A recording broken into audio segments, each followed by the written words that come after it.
morning, the usual chatter and bustle felt unusually heavy, as though the air itself knew that something grim awaited. Word had spread through taverns, farms, and marketplaces.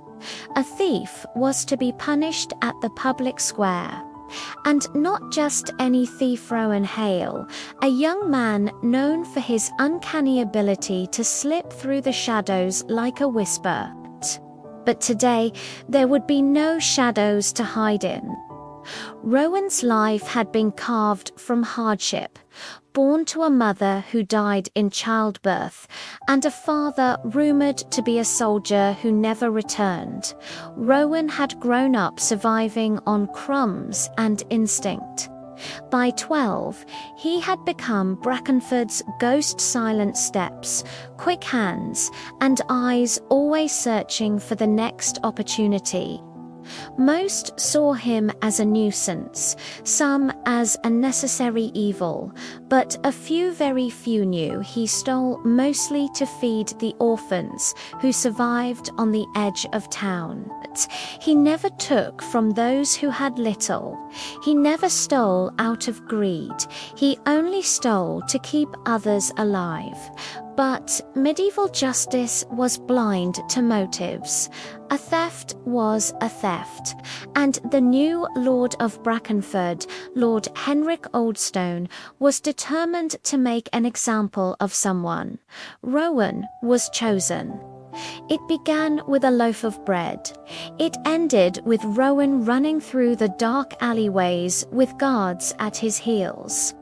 The baker's apprentice had spotted him slipping through the back door, and the boys' shouts drew the night patrol. Rowan could have escaped, he almost did, but when he saw a younger orphan, little Elsie, watching from behind a cart with wide, terrified eyes, he hesitated. He tossed the bread toward her so she could run. That hesitation cost him everything. The guards tackled him and dragged him through the sludge and mud. His face was pressed into the ground, his wrists bound so tightly the rope carved into his skin. "You should have run," one of the guards whispered. Rowan said nothing, because even then he didn't regret helping Elsie. The courtroom was nothing more than a wooden hall with a long table and a raised chair where Lord Henrik sat. Rowan stood before him, surrounded by guards, unshaven, bruised, and exhausted. "Rowan Hell," Henrik declared, his voice echoing in the cold room. "You stand accused of theft for the 7th time this year. The people demand safety. The markets demand stability. And thieves must be taught a lesson." Rohan lifted his chin, his eyes meeting the Lord's. "I stole bread." "Nothing more," the court murmured. For some, that was enough reason for mercy. But Lord Henrik wanted fear to rule the town more effectively than steal.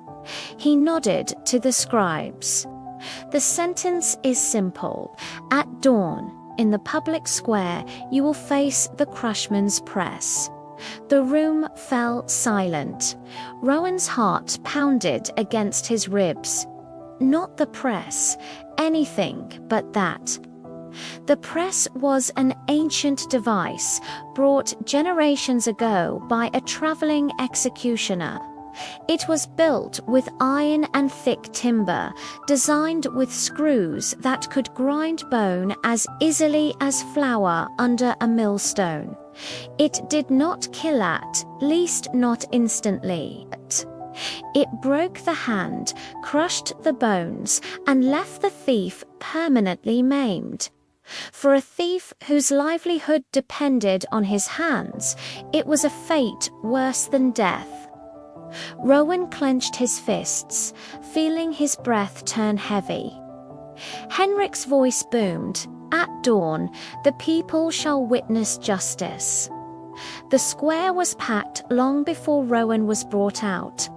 Farmers stood with their tools, merchant wives whispered behind gloved hands, and children climbed barrels to get a better view. Some were curious, some eager for spectacle, some uneasy with regret in their eyes. And amidst them, hidden in the crowd, stood the orphans Rowan had protected for years. Elsie was clutching a piece of the bread he'd stolen for her. Thomas had his fists trembling. Mara was crying silently. Rowan was dragged to the platform. The wooden boards were slick with frost, and the cold air bit into his skin. The iron cuffs around his wrists burned from their chill. Before him stood the crushman's presser, brutal contraption of iron rollers suspended between wooden frames. The long handles on the side were designed to give the executioner leverage to turn the screws, slowly pressing the rollers together until they shattered bone. Rowan took a long breath. He had known this day might come. He just didn't think it would be so soon. The executioner, Brand, was a massive man, his beard streaked with grey, his eyes heavy with years of dealing death. He had seen every kind of punishment, every kind of man. But Rowan was different. Brand leaned close. "If there's anything you want to say it." Rowan swallowed, his throat dry. "The bread wasn't for me," Brand sighed. "Even if the Lord cared, mercy is a luxury He won't grant today." Rowan looked toward the crowd and found Elsie. She was crying, clutching the bread as though it were a sacred relic. He felt tears sting his own eyes but forced them back. "I have no last plea," he said, "only a silent hope that the children stayed hidden from Henrik's notice." Brand nodded softly, almost respectfully. Guards forced Rowan's right arm onto the wooden table. They locked his wrist into the iron cuff attached to the press. His palm lay flat beneath the top roller. Whispers rippled through the crowd. Some people turned their faces. Others leaned in. Brand tightened the screws until the device closed around Rowan's hand, not crushing, not yet, but hugging the flesh with cold iron pressure. Rowan exhaled shakily. This was it. Lord Henrik stood from his raised platform and addressed the crowd. "Let all who witness this understand stealing harms the prosperity of Brackenford today. Justice will protect your homes." The crowd murmured in agreement, though many faces were uneasy. Henrik continued, "Let the press fall." Brand placed his hands on the long metal handles. Rohan closed his eyes. Brand gritted his teeth and turned the handle. Not much, just enough for the roller to descend a fraction. Rowan gasped as pressure stabbed through his hand. His bones felt as though they were being squeezed by a giant's fist. The crowd leaned in. Brand turned the handle again. This time, Rohan let out a strangled cry as the pressure increased. The roller pressed deeper into his flesh, flattening skin, pushing against bone. His fingers twitched uncontrollably. Brand hesitated. He looked at Henrik. The Lord nodded coldly. "Continue." Brand turned the handle further. Rowan's eyes widened. His jaw locked as a tremor shook his entire body. A sharp, sickening sound cracked through the air. Gasps erupted from the crowd. Some turned away. Others covered their mouths. Elsie fell to her knees, crying. Thomas bit his sleeve, trembling. Mara fainted. Rowan's breath came in shuddering bursts. His hand was bent unnaturally beneath the roller, but he refused to scream again. He refused to give Henrik that satisfaction. Bran looked devastated. This was not justice.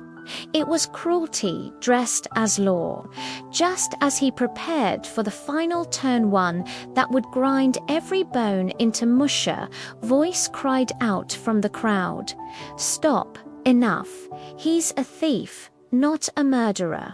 A murmur rippled through the square. Another voice shouted, "He stole only to feed the orphans." Then another, "Lord Henrik is punishing hunger, not crime." Henrik's face twisted in anger. Silence. But the crowd had tasted truth, and truth was louder than fear. Dozens of townsfolk, merchants, farmers, mothers began shouting protests. "He's just a boy. Show mercy. Let him go. His hand is gone. What more do you want?" Henrik slammed his fist on the railing. "This punishment is the law." Brand looked at Rowan's mangled hand, then at the Lord, then at the crowd. Something inside him snapped, some buried remnant of humanity long suppressed by duty. He stepped between Rowan and Henrik. "My lord," Bran said, his voice steady, "the law says crush his hand. His hand is crushed. There is nothing more to do." Henrik's eyes narrowed. "Finish it." Brand didn't move. Henrik repeated, "Finish it, executioner." Brand stood firm. "I will not." The crowd roared with approval. Henrik's guards tensed, unsure whether to seize the executioner or maintain order. The crowd now surged forward, shouting, demanding mercy. Henrik realized something he had not expected, that a mob could be more frightening than a thief. If he pushed further, he risked a riot. His voice cracked as he called out, "Release him." The crowd erupted in cheers, but Brand quickly released the press, freeing Rowan's broken, crushed hand. Rowan collapsed into Brand's arms. "Easy, boy," Brand whispered. "It's over." Rowan could barely breathe, but his eyes filled with pain also held a spark of gratitude. He was carried away from the square by a group of townsfolk, including the very merchants who once cursed his name. They brought him to the healer's hut, where his hand was bound, cleaned, and it would never function again. But he was alive. And in medieval towns, survival itself was a victory. Days passed. Rowan recovered slowly, but during this time, something extraordinary happened. The people of Brackenford, moved by what they had witnessed, began to bring food, blankets, and coins to the orphans. Small acts of kindness spread through the streets like wildfire. Brand visited Rowan often, sitting beside him in silence. And Lord Henrik. His authority never fully recovered. The day he tried to crush a boy's hand became the day the town learned they didn't need to fear him. Rowan's right hand was ruined beyond use, but his spirit was not. As he healed, he found a new purpose. He began teaching the orphans how to survive without stealing, not because stealing was immoral, but because he knew they deserved a life where they weren't hunted. With time, Rowan became a symbol in Brackenford, a symbol of resilience, a symbol of courage, a symbol of how even the smallest act of kindness could defy the harshest cruelty. Months later, when the town council met without Henrik, they voted to dismantle the Crushman's press. Brand himself smashed the wooden beams. The iron rollers were melted down and reforged into tools for the farmers. And Rowan, watching from a distance, felt something he had long forgotten. Not for redeemed hands, but for redeemed hearts. Because even in the darkest corners of medieval justice, sometimes humanity won. And Rowan Hale's crushed hand became the spark that changed Brackenford forever. Thanks for watching, and if you enjoyed this story, don't forget to like and subscribe for more.